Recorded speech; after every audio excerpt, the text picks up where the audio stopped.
Srisailam elevated corridor పై focus చేసింది రాష్ట్ర ప్రభుత్వం. ఇందుకోసం 7,700 కోట్లు అవసరం అవుతుందని అంచనా వేశారు అధికారులు. దీనిలో 5,000 కోట్లకు పైగా కేంద్రం భరించాల్సి ఉంది.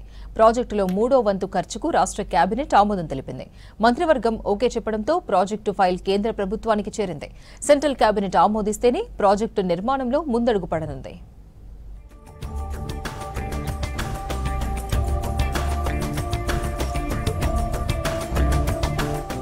రాష్ట్ర సర్కారు ఎంతో ప్రతిష్టాత్మకంగా భావిస్తున్న శ్రీశైలం ఎలివేటెడ్ కారిడార్ నిర్మాణం అంశం కేంద్ర ప్రభుత్వం చేతుల్లోకి వెళ్లింది.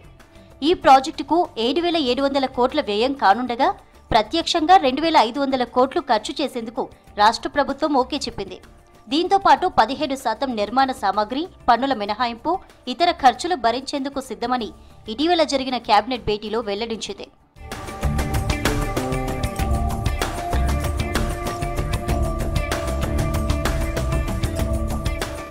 రాష్ట్ర మంత్రివర్గ ఆమోదంతో ఈ ఫైల్ కేంద్రానికి చేరింది. అక్కడ ఫైనాన్షియల్ అప్రూవల్ కోసం కేంద్ర కేబినెట్ ఆమోదం తప్పనిసరి అని NHAI ఇంజనీర్లు చెబుతున్నారు.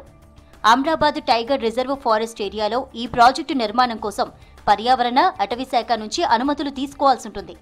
దీంతో ఈ ప్రాజెక్టు పట్టాలెక్కడానికి ఎన్ని రోజులు పడుతుందనే విషయాన్ని NHAI ఇంజనీర్లు చెప్పలేకపోతున్నారు. 54.9 కిలోమీటర్ల దూరం నిర్మించే ఈ ప్రాజెక్టులో 3,850 కోట్లకు పైగా నిధులను కేంద్రం భరించాల్సి ఉంటుంది. అందుకే కేంద్రం నుంచి ఫైనాన్షియల్ అప్రూవల్ వస్తేనే ముందుకు వెళ్లే అవకాశం ఉందని భావిస్తున్నారు.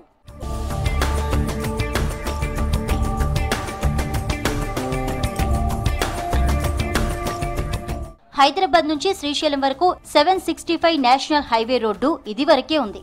ఇది మొత్తం 213 కిలోమీటర్ల దూరం ఉంటుంది. ఇందులో 121వ కిలోమీటర్ నుంచి 191వ కిలోమీటర్ వరకు అమ్రాబాద్ టైగర్ రిజర్వ్ ఫారెస్ట్ పరిధిలో 70 కిలోమీటర్ల దూరం ఘాట్ రోడ్ ఉంటుంది. అటవీ, పర్యావరణ పరిమితుల కారణంగా ఈ రోడ్డును అభివృద్ధి చేయడం సాధ్యం కావడం లేదు. ప్రస్తుతం ఈ రిజర్వ్ ఫారెస్టులో పగటిపూట మాత్రమే ట్రాఫిక్ ను అనుమతిస్తారు. దీంతో వాహనాల రాకపోకలకు ఇబ్బందిగా మారింది. ఈ నేపథ్యంలో అమ్రాబాద్ టైగర్ రిజర్వ్ ఫారెస్టులో కొత్తగా 54.915 కిలోమీటర్ల దూరం 4 లేన్ రోడ్డు నిర్మించాలని కేంద్ర రాష్ట్ర ప్రభుత్వాలు భావిస్తున్నాయి.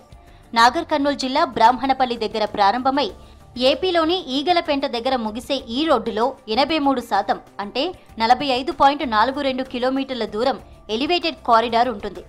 అటవీ ప్రాంతంలో ఫ్లైఓవర్ మాదిరిగా నిర్మించనుండడంతో దీని కింద వన్యప్రాణులు ఎలాంటి ఆటంకం లేకుండా సంచరించే అవకాశం ఉంటుంది. మిగిలిన 9.495 కిలోమీటర్ల దూరం రోడ్డు నిర్మాణం చేపడతారు. అలాగే ఏపీ వైపు కృష్ణా నదిపై ఐకానిక్ సస్పెన్షన్ బ్రిడ్జ్ నిర్మించాల్సి ఉంటుంది. మొత్తం ప్రాజెక్టు కాస్ట్ 7,700 కోట్లు కాగా ఇప్పటికే ఓ ప్రైవేటు సంస్థ DPR రెడీ చేసింది. ఈ కారిడార్ పూర్తయితే శ్రీశైలానికి రాత్రిపూట ప్రయాణం సాధ్యమవుతుంది. ఘాట్ రోడ్డు కారణంగా వస్తున్న ట్రాఫిక్ సమస్యలకు చెక్ పడనుంది. రోడ్డు ప్రమాదాల్లో అటవీ జంతువుల మరణాలను అడ్డుకోవచ్చని సర్కారు భావిస్తోంది.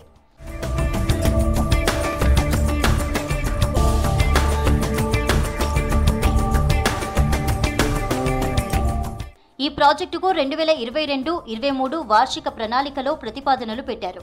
హైదరాబాద్ శ్రీశైలం మధ్య అమ్రాబాద్ ఫారెస్ట్ ఏరియాలో 24/7 వెహికల్స్ రాకపోకలు సాగించడానికి, వన్యప్రాణులకు హాని కలగకుండా, ట్రాఫిక్ అంతరాయం లేకుండా పనులు చేపట్టడానికి సాధ్యాసాధ్యాలను స్టడీ చేయాలని ఓ ప్రైవేట్ ఏజెన్సీకి కేంద్ర ప్రభుత్వం బాధ్యతలు అప్పగించింది. 2 ఏళ్లు శ్రమించిన కన్సల్టెన్సీ సంస్థ 54.9 కిలోమీటర్ల దూరం కొత్త రోడ్డుకు ప్రపోజల్ చేసింది. ఇందులో 45.42 కిలోమీటర్ల దూరం ఎలివేటెడ్ కారిడార్ నిర్మించాలని DPR రెడీ చేసి కేంద్ర రాష్ట్ర ప్రభుత్వాలకు ఇచ్చింది. దీనిపై కేంద్ర రాష్ట్ర ప్రభుత్వాల మధ్య చర్చలు జరిగాయి. సెప్టెంబర్ 9న ఢిల్లీలో కేంద్ర మంత్రి నితిన్ గడ్కరీతో సీఎం రేవంత్ రెడ్డి సమావేశమయ్యారు. మన్ననూరు నుంచి శ్రీశైలం వరకు 4 లేన్ల ఎలివేటెడ్ కారిడార్ మంజూరు చేయాలని కోరారు.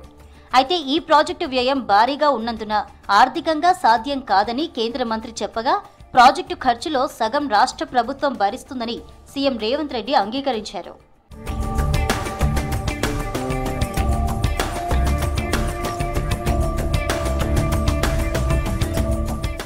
ప్రాజెక్టుకు సంబంధించి ఒప్పుకున్న ప్రకారం 50% నిధులు ఖర్చు చేయడానికి రాష్ట్ర కేబినెట్ ఆమోదం తెలిపింది. ఇందులో 33% నిధుల్లో 2,500 కోట్లు రోడ్ల నిర్మాణం కోసం, మిగతా 17% నిధులను పరోక్ష పద్ధతిలో ఖర్చు చేస్తామని చెప్పారు. దీంతో ప్రభుత్వ ఆమోదం రావడంతో ఈ ఫైల్ను NHAI ఇంజనీర్లు కేంద్ర ప్రభుత్వ ఆమోదానికి పంపించారు. 50% వాటా కేంద్రం చెల్లించాల్సినందున కేంద్రం ఫైనాన్షియల్ అప్రూవల్ ఇస్తేనే ఈ ప్రాజెక్టుకు అడుగులు పడనున్నాయి. ఎలివేటెడ్ కారిడార్ పూర్తయితే 2 తెలుగు రాష్ట్రాల మధ్య జర్నీ 45 నిమిషాల వరకు తగ్గనుంది.